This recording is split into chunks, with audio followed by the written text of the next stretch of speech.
What's going on, everyone, and welcome back to Jam with Jock. I hope you're having an amazing start to 2025, and I just wanted to personally wish you a very happy new year. At the end of each year, I like to reflect both personally and professionally to see where I've grown and where I can continue to grow in the year to come. Now, I've never actually done it for plugins as such, but I thought it would be a great video today to have a tier ranking system and show you which plugins from 2024 I've really used and enjoyed using.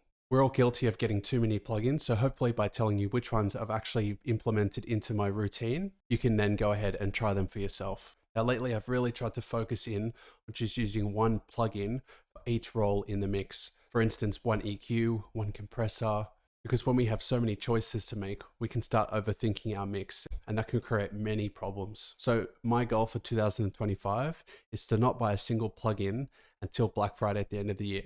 And then I could really decide, do I even need anything else? Not only importantly is this going to save money, it's also going to save mental power when we're looking through our plugins and thinking what plugin to apply. So without further ado, let's get into the ranking list. I'm going to start with instruments first, and then I'm going to go into some mixing plugins. Now, starting off, we actually have a free plugin, which I've really enjoyed using. It's Dusty Felts by Somerville Sounds. I'll have a link to all these plugins in the description below, by the way, so you can go ahead and get this one for free. Let's go to a few different presets that you can use. And the great thing is you can actually adjust this noise, because sometimes that can be a little annoying to hear. Sometimes it's nice to have a bit of noise to just give it a bit of an old school feel.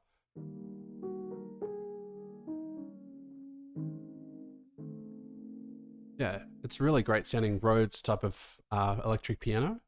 And the fact that it's free, it's actually a no-brainer. So you can choose to donate when you buy it. So I would suggest to do that. But otherwise, it's a free download and it's a really great sounding plugin. So back to the tier list. And if it was a paid plugin, I'd have this sitting in the A.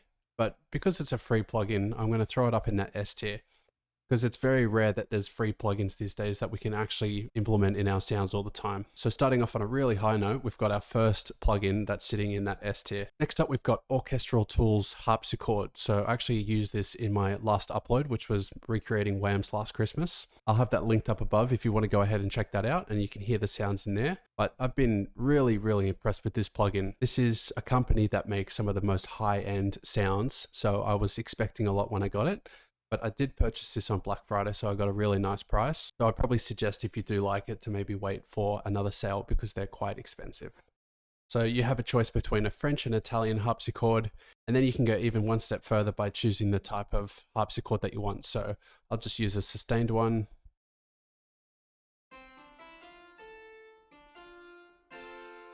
And something I love about a harpsichord is it just has the most wonderful texture.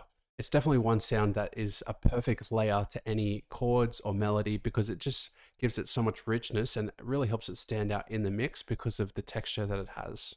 It's only been a couple of months since Black Friday, but I've pretty much used this every track I've made since I purchased it. So I'm going to throw it up in the S tier again. It's a fantastic plugin, a great textural sound. I would highly recommend getting.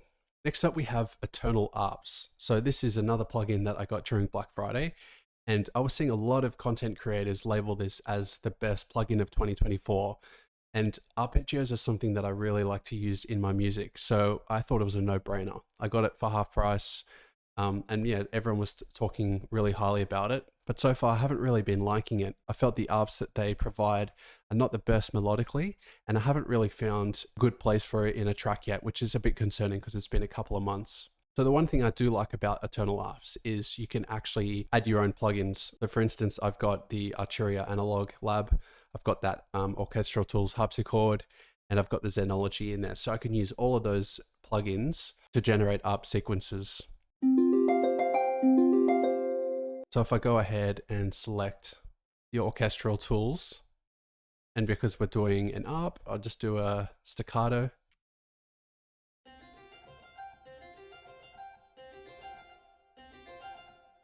You can randomize patterns, which I think is pretty dope. I always like that random function because then it can help us create really unique ideas. That's a nice sequence right there. And then if you also go into this live mode, you can play chords and things as well. And you obviously just need to set the scale that you're working in, and that'll help the ARP stay in key. It's only been a couple of months since Black Friday, so I'll continue to keep using it. But because of those reasons, I'm going to put it in the C category. I think keeping it from that D category was the fact that you can add your own sounds and you can randomize. I think that's really cool. But so far, I haven't really seen some patterns and arpeggios that really help my music melodically. Next up, we've got Zenology. Now, Roland is one of my favorite companies in the world, so it's been a long time coming that I got this Zenology. I actually bought a Jupiter X synth this year, so I got a free subscription to this for a whole year. So that's why I finally jumped on board with it this year. I've had Arturia's Analog Lab for quite some time now, so that's why I didn't feel the need to get the Zenology one. They're quite similar, but I've been really impressed with it. Roland just puts out the most amazing sounds, so it's no surprise. And having that pro subscription where you get access to all their banks and presets, there's limitless sounds that you can create in here. So it's definitely a no-brainer that Zenology is going in the S tier. This has been one of the best sound libraries that I've used, and I would definitely choose this one over the Arturia Lab. If you don't have either of them and you're looking at getting some sort of a big synth library, I would highly suggest Zenology. Next up, we have Ample Guitar, and I've got the acoustic version one. This sounds extremely realistic, and I've really enjoyed putting some acoustic guitars in my songs because it just gives it a bit more of a natural and live acoustic feel. So yeah, I've really enjoyed using it. So here it is here. Play chords, melodies.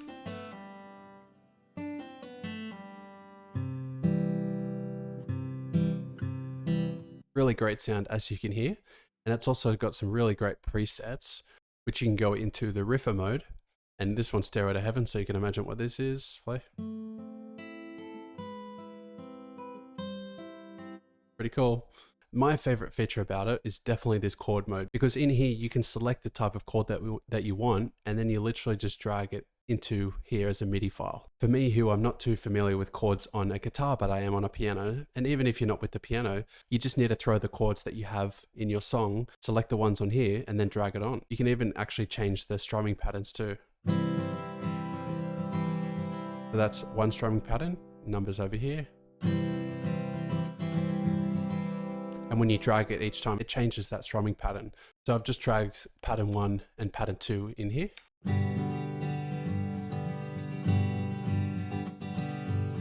And that's just adds a lot of variation to your sound, which can really help in not making your sound repetitive and boring. So it seems like I've made some really good purchases this year, because that's another S tier.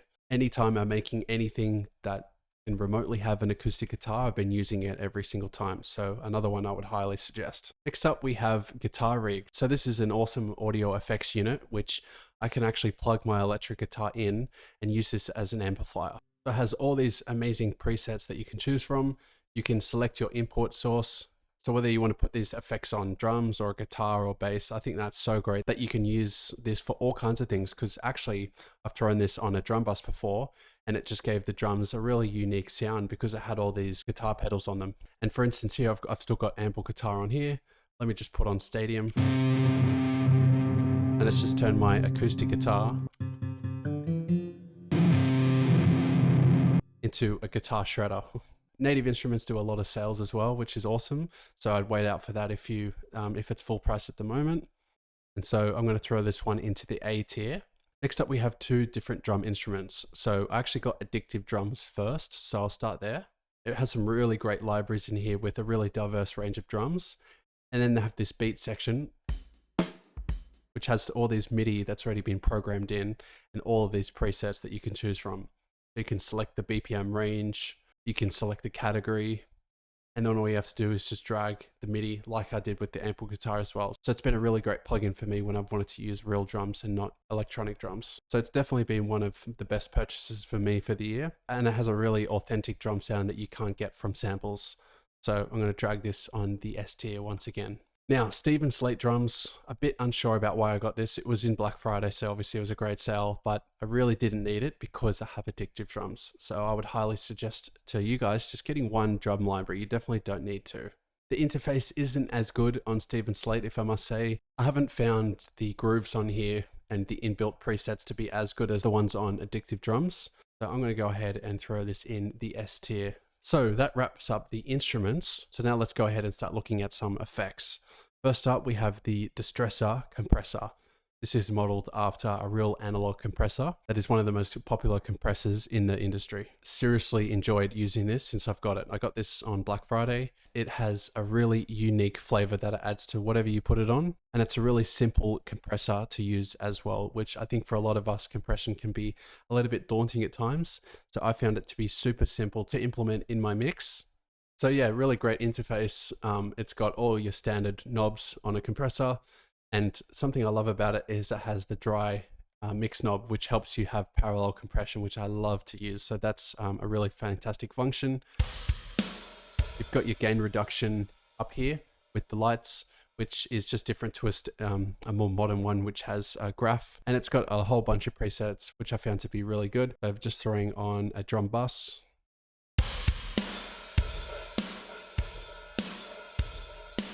Turn it off.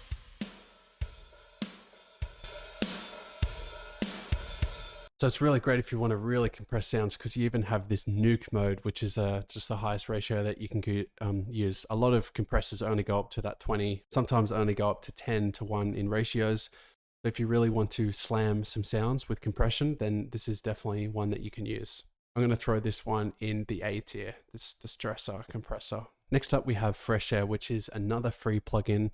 And I've actually talked about this one on my channel before. I did 3 of the best free plugins that I have. So I'll link this one up there above for you to go ahead and watch that video if you haven't already. Fresh Air just essentially brightens up a sound, right? So you have a mid and high air, which is a really great function to have. So you can add a lot of mid presence too. So it's got some presets on there, which is cool.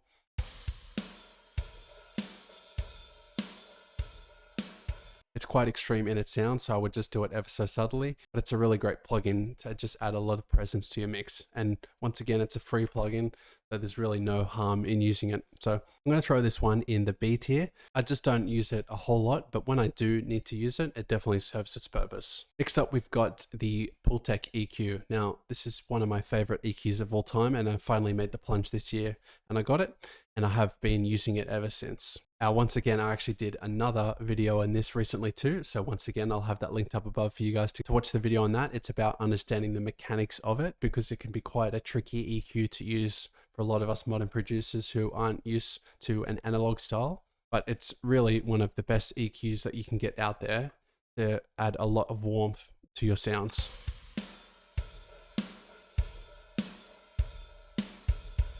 You can select the frequency range, which is extremely helpful, both on the lows and the highs. You can select the bandwidth, and the boost and attenuation is one of the most unique and cool EQ strategies that you can use in music. So if you want to go ahead and learn more about that, then just go ahead and watch my Pultec video. Like I said, I've used this pretty much ever since I've got it. So this is going straight up to the S tier. This is one of my favorite EQs, adding a lot of warmth to a track. Next up, we have the Oven, which is another plugin that's remodeled after a real piece of hardware. It has a lot of functions on here that I found really useful, like how you have the low, mid, and top burn. You really have control of the distortion that you add to your sound. You can really hone in on certain frequencies. Has a lot of great presets too, which if you click that button, has a lot of presets that you can just throw straight on, which is extremely helpful. And it's also got a calibration mode, which I found to be really helpful too. It's got low, mid, and high. So the higher it is, the more intense that you're going to get of a distorted sound. And then low is a quite subtle one, which I like to use as well. It's also got a parallel mix knob, like I talked about before, which is extremely helpful to have a bit of parallel mix to it. For whatever reason though, I haven't actually used this a ton in my mix. I've kind of gone with Camel Crusher instead for my go-to distortion. So for that reason, I'm just going to throw it in the B tier. It's still a really great distorter. If you're looking for a new distortion and you just want one to be your main one, then this would be a great choice. But like I said, I've already been using my Camel Crusher a little bit more. Next up, we have the Hitsville Reverb Chambers by UAD. And this is a fantastic reverb that really tries to recreate that Motown sound. Once again, UAD has a lot of great preset choices, which is really helpful. You have all of these different functions that you can use. So the distance really helps. Further away, nice and tight. And then you have different microphone choices too. And it even has a description on what they're best used for, which is really helpful as well. So I find myself using this a lot of the time for a drum room sound, which I've had a lot of success with. So yeah, this has been one of my favorite reverbs that I've used this entire year. So I'll throw this one up in the A section. Been a really great reverb for me and I highly recommend it.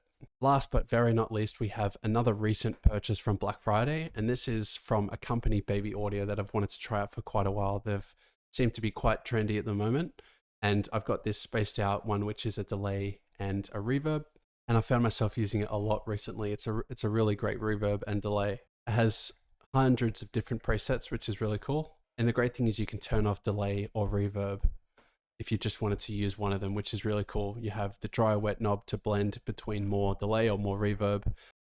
I'm going to throw this one in the A tier.